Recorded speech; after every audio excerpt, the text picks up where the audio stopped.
Susan, you actually bring up a very good point. Let's ask our guest, Fred Weir, what he thinks. What if, Mr. Fred Weir, what if this meeting doesn't have any conclusive results? What happens next? Well, I think Putin has made what he sees as his best offer, and he really has departed from a lot of the conditions he had been expressing all along for quite a while. But perhaps this territorial demand, for the 20% of Donetsk is a bit of a poison pill, because it requires Ukraine to not just accept ceding of territory, but to evacuate it in favor of Russia, to depart from fortified zones that they still retain there. And I find it very unlikely that Zelensky can bring himself to accept that.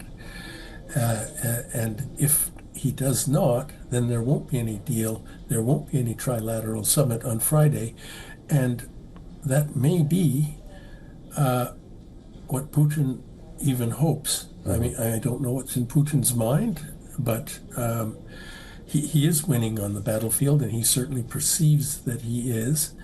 And what he wants the diplomatic process to play out into is Donald Trump blaming Zelensky for not making the peace deal, for refusing it, and then cutting off aid, or even just keeping up this wedge that has been driven into the Western alliance to continue this confusion while Putin keeps rolling up Ukrainian territory on the battlefield. So you do understand that air raid sirens are echoing over Kyiv ahead of the Trump-Zelensky talks in Washington.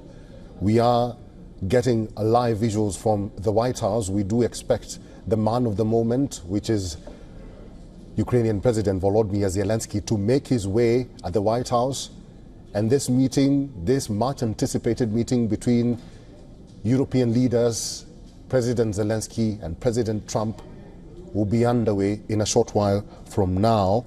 And we do understand that the Russian Foreign Ministry has put out a post, which is very interesting. And Mr. Fred Weir, I want your thoughts on this. Russia says it opposes any scenarios that envisage deployment of NATO troops into Ukraine. Why put out such a message before this meeting? And Putin have discussed in Alaska was security guarantees for Ukraine. And apparently Russia has a list of acceptable countries that Russia would, accept to be present in force on Ukrainian soil, and they don't include any NATO countries. The view of those European leaders and Zelensky is that it would be peacekeeping forces mainly drawn from Europe, not the United States, because Trump has already declined to do that. But and this will become, even if they agree on the territorial stuff and get to sit down, the nature of the security guarantees for Ukraine will be a huge debating point before they finalize any settlement. And the thing that Russia has insisted upon all along is not just that Ukraine should not be in NATO, but that it should not be in any parallel NATO-like state. It should not have Western forces on its soil. It should not have heavy armaments and long-range missiles provided by the West. It must be neutral and substantially demilitarized and sort of within the Russian sphere of influence. Although they do say it could join the EU and it could keep its democracy, which are worthwhile things for Ukraine to save for itself, but absolutely no NATO or NATO-like situation. And that is why the Russians are warning right now before this meeting that they aren't going to wear it if they come out of this White House meeting saying, okay, we'll send Western troops to keep the peace in Ukraine.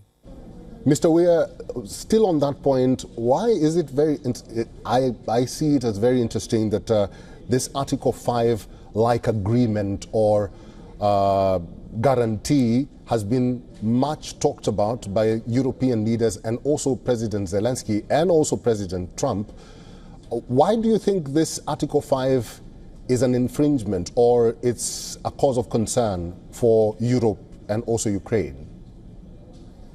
Well, I think it's a difficult thing to parse, what it would actually look like if not joining NATO. And I think everybody now agrees Ukraine is not joining NATO. I think that in the West and even in Washington, there is a hope that there could be a sort of armed neutrality that Ukraine would maintain, in which it would be like a NATO country in everything but name.